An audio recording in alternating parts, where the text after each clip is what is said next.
petit schéma, donc je vais le dérouler avec vous. Bon, donc on a mis autre motif, mais c'est quand même l'hypothèse la plus probable, c'est refus ou retrait de titre de séjour, non renouvellement. Donc là, on a OQTF avec un délai de départ volontaire.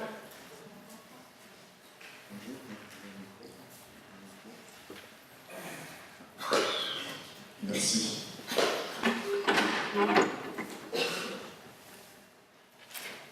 Donc là, vous voyez, le premier exemple, c'est que si on se maintient en France au-delà du délai de 30 jours, on peut faire l'objet d'une interdiction de retour du territoire français. Donc ça, c'est un premier cas de figure. Bon, c'est pas forcément en pratique l'hypothèse la plus fréquente, mais c'est quand même une possibilité. Donc vous voyez aussi dans ce cas de figure-là que l'interdiction de retour sur le territoire français, il y a une petite inversion, c'est l'IRTF, est facultative. Voilà. Alors, vous avez... Oui, c'est ça. Voilà, vous avez... Non, ça paraît compliqué, mais vous savez, c'est comme ça. On sait, je veux dire, on est prévenu, on a des repères, et après, dans la pratique, on regarde les décisions, on les scrute, on les analyse et on les épluche. Donc là, vous voyez, c'est ce que je vous disais, avec le refus de délai de départ volontaire, donc le refus absence de OQTF sans délai, c'est-à-dire départ immédiat, l'interdiction de retour est automatique, durée maximum 3 ans, avec des prolongations facultatives. Donc on reste quand même un petit peu perplexe parce que vous voyez, ça fait 3 ans plus de 2 ans, donc ça peut aller jusqu'à 5 ans. Bon. Voilà, donc ça c'est un premier schéma. Alors normalement j'en ai d'autres. Voilà, alors la contestation sur les recours. Donc là, alors j'ai mis procédure normale parce que dans la documentation, parce qu'on a utilisé un schéma, le schéma du GISTI, mais alors, il y avait la distinction entre procédure normale et procédure accélérée, mais j'ai gardé la procédure normale. Donc là, on est sur un schéma, j'allais dire, assez classique. Hein. Donc, requête tribunal administratif, pas d'éloignement avant jugement, donc bien sûr le recours est suspensif. Donc c'est un délai, alors c'est à la fois le J plus 30 jours, c'est à la fois le délai qui nous est imparti pour quitter le territoire, et c'est aussi le délai de recours. Et 3 mois, c'est-à-dire que normalement, le tribunal administratif doit juger dans les 3 mois en formation collégiale. Le tribunal administratif de Nantes, en ce moment, ce délai n'est pas tout à fait respecté, on est plutôt à 4 mois. Et de toute façon, même si le délai de 3 mois pour juger, même si ce délai n'est pas respecté, de toute façon, il n'y a pas de sanction. Alors là, nous sommes en procédure rapide. Et donc, dans ce cas de figure-là, toujours recours suspensif. Dans le délai. Vous dites à quoi ça correspond la procédure rapide? Alors, oui, alors justement, demandeur d'asile débuté, par exemple. Donc là, c'est J plus 15 jours pour faire le recours.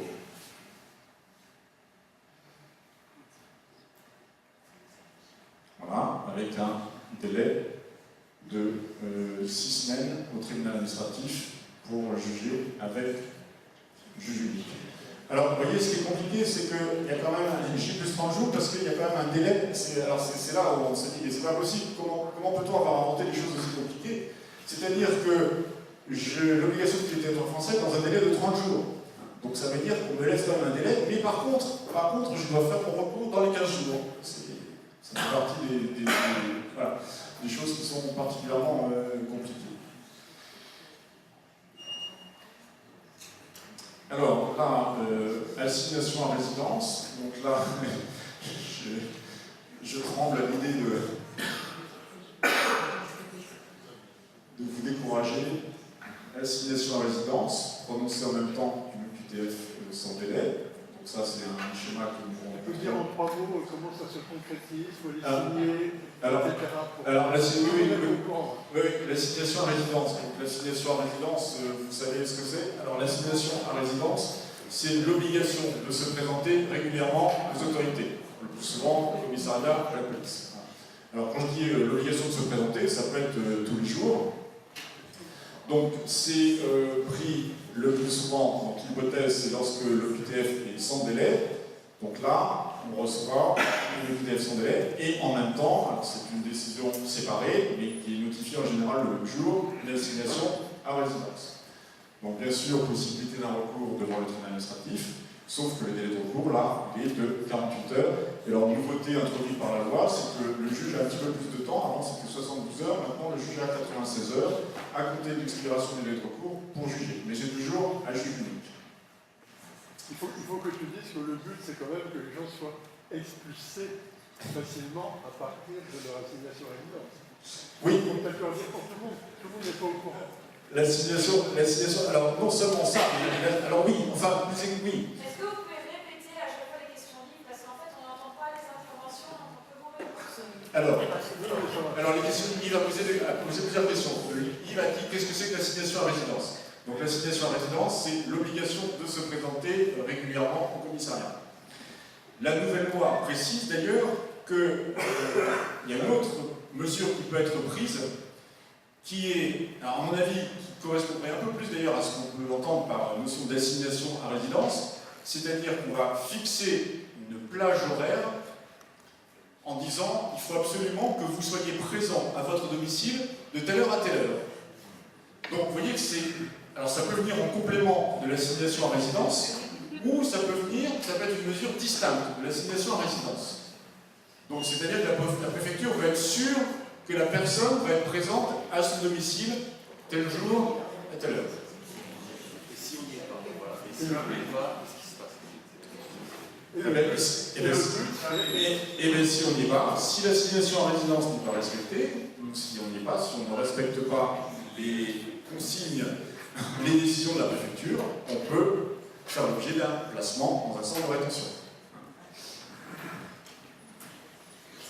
Je vous rappelle que concernant la possibilité pour la police d'accéder au domicile des personnes, bien sûr, il y a le principe de l'inviolabilité du domicile, c'est-à-dire que, moi j'avais eu le temps, on m'avait posé la question, oui mais qu'est-ce qu'on fait si la police vient au domicile et si je refuse que la police entre?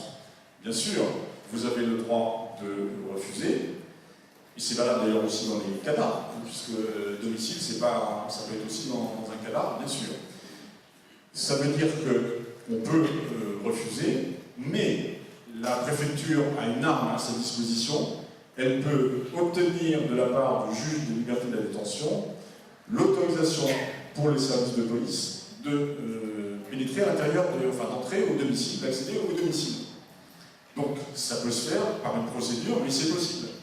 Donc on peut bien sûr refuser, mais sachez quand même qu'il y a un texte qui autorise la préfecture à solliciter une autorisation de la part du juge pour appréhender les personnes à leur domicile.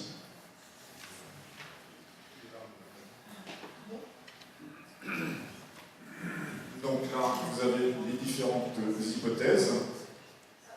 Excusez-moi. Oui, je vous en prie. Sur l'assignation à résidence, c'est bien le fait qu'ils doivent signer et se présenter pour aller signer dans un poste de police ou de gendarmerie, c'est ça? Oui, c'est ça.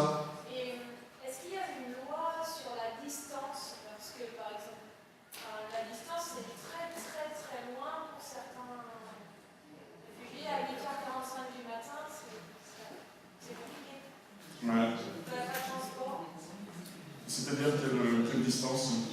Il y a 50 km et le bus n'arrive pas à l'heure. C'est même 50 km à l'intérieur du département. Oui. En ma connaissance, il n'y a pas de disposition particulière. Après, il faut examiner les situations particulières. Est-ce qu'il y a véritablement des obstacles quels sont les obstacles qui peuvent se présenter pour se rendre aux convocations? Et alors les obstacles, ça peut être des raisons médicales, par exemple. Mais s'il n'y a pas des raisons de cette importance, enfin, liées à la santé des personnes... Il peut y avoir un relais vers une série. Non, les moyens de transport, non, ça sera pas... Non, c'est pas un argument. Non, la préfecture, elle va vous dire, mais déprenez. Non, ça c'est... Non, c'est pas ça. Mais vous savez, les assignations à résidence, c'est des mesures qui sont quand même très difficiles à contester. Hein. Voilà, la façon de la contester, c'est de dire que l'assignation à résidence, elle est prise en même temps que l'obligation de quitter le territoire français. Pour contester l'obligation de quitter le territoire français, donc l'assignation à résidence, elle n'est pas légale. Mais la contester en elle-même, pour ce qu'elle est, c'est quand même très très difficile. Bien sûr, c'est une limitation à la liberté d'aller et de venir, mais il se trouve que c'est validé. C'est validé par le Conseil constitutionnel. Enfin, personne ne peut, enfin, en tout cas, on peut difficilement contester le principe même de l'assignation à résidence. Ils ne peuvent pas pointer dans une mairie, par exemple, ou à la Non. la police. En général, c'est enfin, moi, ce que j'ai vu, c'est que ça. C'est que le service de police, de gendarmerie. Ou à la préfecture elle-même, en même temps. Ou la préfecture, voilà, la préfecture. Enfin, moi, ce que je vois, c'est plutôt police et gendarmerie. Mais là, on est une famille de la mère qui va venir à la préfecture. Oui, ben non, mais C'est quelqu'un qui a été surveillé tout à l'heure. oui. Ça prend du coup, là. Peut-être par rapport à la situation que tu évoques, on nous dit que Samy, donc la mère, c'est-à-dire on connaît quand même des situations où il y a entre guillemets une souplesse possible, puisqu'il y avait une famille, une jeune femme qui venait d'avoir un bébé, qui a été assignée à résidence et à qui on avait donné la possibilité d'aller signer au commissariat de police situé à 10 km. Donc il y a quand même, je pense, des possibilités de négocier, entre guillemets. Après, il faut avoir en face des gens qui sont prêts à négocier. Ça, c'est ça le problème. Continue, peut-être. Alors là, donc hypothèse de placement en rétention, prononcée en même temps que le QTF sans délai. Donc placement dans un centre de rétention, vous savez ce que ça signifie. La rétention, c'est une prison pour étrangers. Nous, à Angers, il n'y a pas de centre de rétention, ce ne sont pas forcément des hypothèses auxquelles nous sommes confrontés très souvent. Donc là, je vous présente le schéma. Donc là, la particularité, simplement, j'attire votre attention sur le fait que vous avez deux procédures qui se superposent en quelque sorte, puisque vous avez l'OQTF, placement en rétention, et la contestation de l'arrêté de placement en rétention pris par la préfecture n'est possible que devant le JLD. Donc ça, c'est la loi de 2016, donc c'est uniquement la saisine du juge des libertés et de la détention. Et vous avez, autre curiosité, vous avez en réalité deux saisines possibles, puisque vous avez l'intéressé lui-même qui peut contester le placement en rétention, et l'autorité préfectorale qui demande une prolongation, alors je vais vous l'exposer après, puisque les délais de rétention ont été augmentés par la loi du 17 septembre 2018.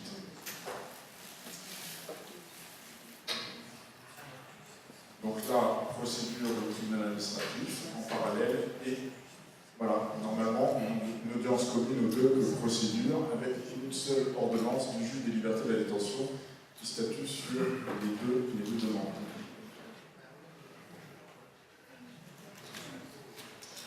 Voilà. Et donc ensuite, éventuellement, bien sûr, le juge peut ordonner une assignation à résidence et prolonger la rétention. Je vous parle rapidement, justement, je pense que j'ai fini mon petit schéma.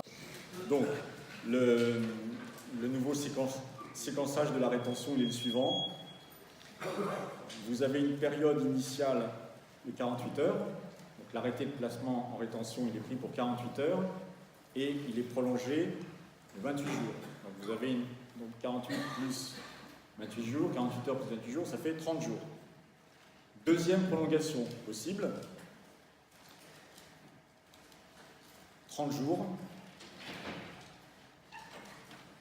Donc ça fait 30 jours plus 30 jours, ça fait 60 jours. Et vous avez une prolongation supplémentaire de 2 fois 15 jours. Donc ça fait 30 plus 30 plus 30. Donc ça fait 90 jours.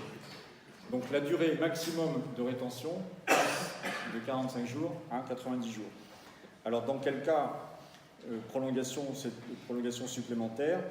Lorsqu'il y a obstruction à l'exécution de la mesure d'éloignement, présenter une demande d'étranger malade dans le seul but de faire échec à l'éloignement, présenter des demandes d'asile, enfin voilà, bon, on a élargi les cas de prolongation supplémentaire. Alors, ça a été beaucoup discuté parce que la question évidemment qui s'est posée, c'est l'efficacité d'une telle mesure. Est-ce que ça présente un intérêt de rallonger la durée de rétention?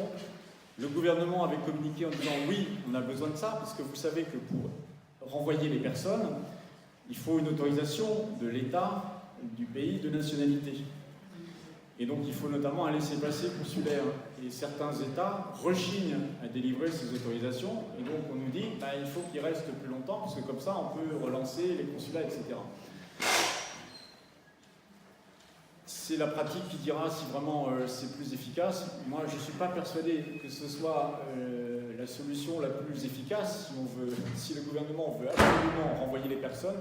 À mon avis, les problèmes qui font obstacle à l'exécution d'une mesure d'éloignement ces problèmes ne sont pas surmontés par une prolongation de la rétention. Je ne suis pas sûr que ça augmente l'efficacité des mesures d'éloignement. Vous savez qu'en Allemagne, parce qu'on cite souvent l'exemple allemand, le taux d'exécution des mesures d'éloignement est très différent du taux français. En France, il y a à peu près 85% des mesures d'éloignement qui ne sont pas exécutées. En Allemagne, les statistiques Eurostat, 100% des mesures d'éloignement sont exécutées. Donc c'est un système... Alors on me pose souvent la question, ne me posez pas la question, on me pose la question, mais alors comment les Allemands font-ils? Comment est-ce qu'ils font? Pourquoi est-ce que c'est différent en Allemagne? Moi, je n'en sais rien. J'ai quelques hypothèses, mais les hypothèses, ce serait que les États concernés, c'est-à-dire les États qui acceptent les personnes, ne sont pas les mêmes en Allemagne. Si on prend l'exemple de l'Albanie, du Kosovo, s'il y a plus d'Albanais ou de Kosovars que l'Allemagne veut renvoyer, à mon avis, c'est certainement plus facile de renvoyer effectivement des Albanais ou des Kosovars que de renvoyer, par exemple, des ressortissants de Côte d'Ivoire ou du Sénégal ou du Mali. Moi, c'est l'hypothèse que je formule, mais bon, peut-être qu'il y en a d'autres. En tout cas, ce qu'il faut retenir, c'est ça, c'est le caractère quand même assez répressif de ces mesures, puisqu'on augmente singulièrement la durée de la rétention.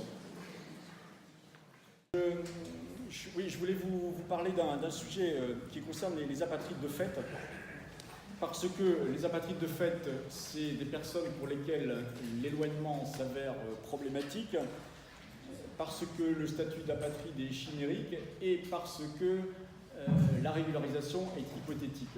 Alors pourquoi est-ce que c'est un problème?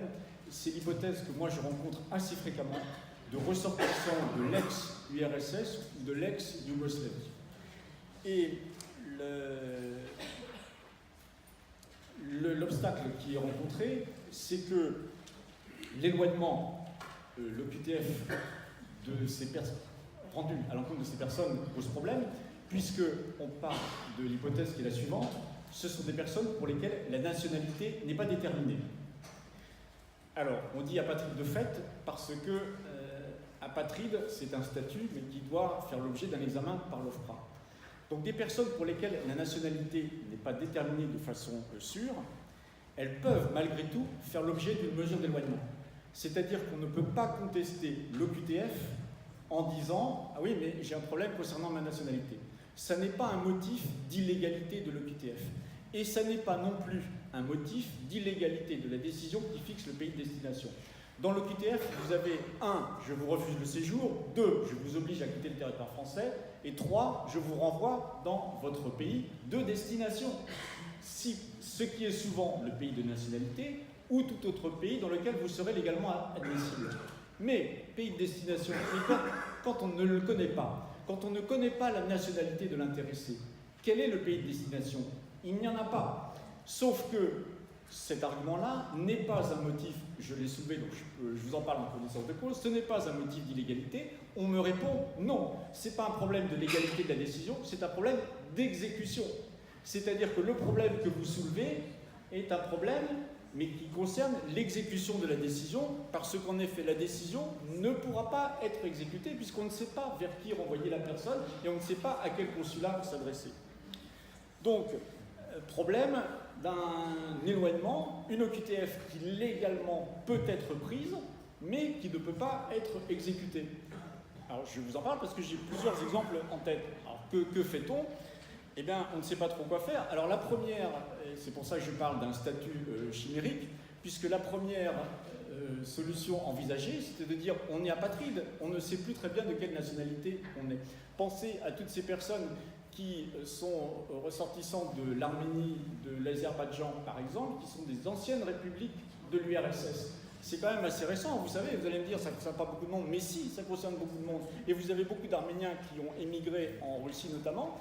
En Russie, ils n'ont pas de titre de séjour, ils n'ont pas de nationalité russe nécessairement, ils sont originaires, mais simplement originaires d'Arménie ou d'Azerbaïdjan, ça ne veut pas dire qu'ils ont la nationalité, donc on ne sait plus quelle nationalité ils ont. Et donc, l'idée, c'est de dire, on va faire une demande de statut d'apatride auprès de l'OFPRA. Sauf que le statut d'apatride, alors c'est une bonne idée, moi je vous encourage à le faire lorsque vous êtes confronté à ces situations-là, mais il faut savoir qu'il y a à peu près une dizaine de personnes, enfin peut-être un peu plus, quelques dizaines de personnes qui bénéficient de ce statut chaque année, parce que les conditions qui sont posées à l'octroi de ce statut sont très très restrictives. La définition, la convention concernant les apatrides, 1954, c'est « est apatride » la personne qu'aucun État ne reconnaît comme étant ressortissant par application de sa législation. Qu'aucun État ne reconnaît comme étant son ressortissant. On se dit, très bien, c'est un critère objectif, ni la Russie, ni l'Arménie, ni l'Azerbaïdjan ne me reconnaissent. Ils ne veulent pas me délivrer des laissez-passer. Quand je vais les voir pour obtenir un passeport, on me dit mais non, ou on ne me répond pas, et donc je suis apatride. Donc je fais une demande à l'OFPRA. Et l'OFPRA me dit mais non, c'est pas aussi simple que ça, c'est beaucoup plus compliqué. Vous devez me prouver que vous avez effectué des démarches en vue d'obtenir une nationalité. Prouvez-moi qu'en Arménie, qu'en Azerbaïdjan ou qu'en Russie, vous avez fait des démarches pour obtenir une nationalité. Et on exige jurisprudence, tribunal administratif ou administratif d'appel, on exige des démarches répétées et assidues. Vous voyez, ça veut dire que vraiment, il faut s'accrocher. Autant dire que c'est une preuve quasiment impossible à rapporter. Alors évidemment, derrière tout ça, si vous voulez, c'est l'idée qu'il ne faut pas, en quelque sorte, que les personnes, de façon passive, renoncent à une nationalité. On se dit, mais oui, le gouvernement ou les autorités, et le juge aussi, se dit, mais sinon c'est trop facile, vous n'allez rien faire, et puis ensuite vous allez demander le statut d'apatride. Sauf que là, c'est l'excès inverse, puisque là, on me demande d'apporter des éléments que je suis dans l'impossibilité d'apporter. Une preuve, voilà, une preuve impossible à rapporter. Comment justifier de démarche? Vous imaginez, en Russie, on va vous donner un reçu en disant, oui, vous avez fait une demande, et voilà. Bon. Donc c'est complètement... voilà, c'est complètement chimérique. Et alors, ça peut s'expliquer pour diverses raisons. Et la troisième difficulté, donc 1, l'éloignement, il n'est pas possible. 2, je n'arrive pas à avoir un statut. Et 3, peut-être que je pourrais obtenir une régularisation. Mais, sauf que, alors ça, c'est pas valable uniquement pour les apatrides, je vous renvoie à la lecture de l'article R 311-2.2. Alors, on va le lire ensemble. Rassurez-vous, ce ne sera pas long. Article R 311-2.2.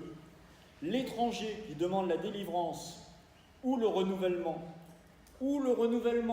d'un titre de séjour présente les documents justifiant de son état civil et de sa nationalité. Des documents justifiant de son état civil et de sa nationalité. Quand il n'y a pas de nationalité, je fais comment? Et j'ai eu l'exemple, et donc je précise bien, l'étranger qui demande la délivrance ou le renouvellement. J'ai eu le cas d'une personne originaire de l'ex-Yougoslavie qui est née au Monténégro, son père est serbe. Les parents sont, le père en tout cas est serbe. Et donc son père a fait des démarches pour qu'elle ait, elle, des documents officiels, passeport, carte consulaire, carte d'identité, des autorités serbes ou, le cas échéant, du Monténégro. On lui dit non. La Serbie, c'est non. Le Monténégro, c'est non. Elle avait déjà, c'est quelqu'un qui est en France depuis 15 ans, donc elle a 25 ans, elle a déjà eu des titres de séjour, elle va à la préfecture de Maine-et-Loire pour dire « moi je demande mon renouvellement ». R311-2-2, madame, présentez-moi des documents justifiant de votre état civil, très bien, vous avez un acte de naissance, et de votre nationalité. Refus du renouvellement à cause de ça. Et donc, elle a reçu, alors elle n'a pas reçu une OQTF, mais elle aurait pu, puisque l'OQTF c'est la conséquence du refus de séjour, donc elle reçoit un refus de renouvellement, c'est pas un refus de délivrance, de renouvellement de son titre de séjour. Et donc, évidemment, on a fait un recours, et on a également fait en parallèle la demande de statut d'apatride. Mais la demande de statut d'apatride, elle a été rejetée par l'OFPRA pour les raisons que je vous ai indiquées, et fort heureusement, mais ça ne va pas se produire dans tous les cas, fort heureusement, la préfecture a fini par caler en disant « bon, c'est bon, vous avez fait une demande de statut, je vois qu'il y a un problème, j'accepte en définitive de renouveler votre titre de séjour ». Mais j'attire votre attention sur ce texte qui concerne bien évidemment ces personnes-là, mais qui concerne aussi tout le monde. C'est-à-dire que désormais, il faudra justifier à l'appui d'une demande de titre de séjour et de renouvellement de documents justifiant de l'état civil et de sa nationalité. Et avant, vous allez me dire, mais avant c'était pareil. Non, parce que ça c'est un décret du 28 octobre 2016 que personne n'a vu, qui est assez difficile à... Alors moi je cherche, si vous avez la parade juridique, moi je suis preneur, mais qui est assez difficile à contester. Avant, le texte ne disait pas ça. Avant, le texte disait « vous devez présenter des indications relatives à l'état civil », ce qui est quand même pas du tout pareil. Donc là, je suis face à cette difficulté et qui se pose pour toutes les catégories de demandeurs de titres de séjour, y compris d'ailleurs notamment pour les étrangers malades. Et alors pour les étrangers malades, puisque je vous en parle, la préfecture a fait une confusion en disant « vous n'avez pas, pour des personnes qui sont dans cette même situation, on ne sait pas quelle est la nationalité ». Et la préfecture dit « mais je ne peux pas statuer sur votre demande de titre de séjour étranger malade ». Je dis « ah bon, pourquoi ?» Mais oui, on me dit « il me faut un pays de nationalité pour savoir si vous pouvez être soigné correctement dans votre pays ». J'ai dit oui, je dis oui, mais relisez le texte. Le texte de L313-11-11 qui concerne les étrangers malades, c'est l'examen, les critères, c'est par rapport au pays dont on est originaire. Originaire. Je vous laisse regarder sur le dictionnaire de l'Académie française quelle est la définition du mot originaire. C'est pas le pays dont j'ai la nationalité. C'est pas pareil. Donc j'ai dit à la préfecture, mais vous avez des indications, des éléments concernant l'origine, et ça peut être notamment, si on fait la comparaison avec la Cour nationale du droit d'asile, le pays de résidence habituel. Parce que pour la demande de titre de séjour étranger malade, là, il se trouve que je n'ai pas de nationalité. Mais ça ne veut pas dire que je n'ai pas d'origine. Je suis bien originaire de quelque part. Je viens d'un pays. Je suis originaire de l'Arménie, de la Russie ou de l'Azerbaïdjan. Donc là, contestation, pour l'instant, je n'ai pas la réponse. Donc si on se revoit, je vous dirai quelle est la réponse du tribunal administratif. Mais c'est un décret qui est passé totalement inaperçu, qui bien sûr répond à la demande des autorités françaises. Et vous savez, même concernant, je lisais la circulaire, même concernant le statut d'apatride, dans la circulaire, il est précisé que l'apatride doit présenter des documents, pour avoir son titre de séjour, il doit présenter des documents justifiant de son état civil et de sa nationalité. Enfin, voilà. Si vous ne me croyez pas, on relira la circulaire ensemble. Et puis je vous dirai, si, c'est bien écrit. Donc c'est dire que là, on reste sur une logique quand même assez policière, finalement. Voilà, pour reprendre votre expression.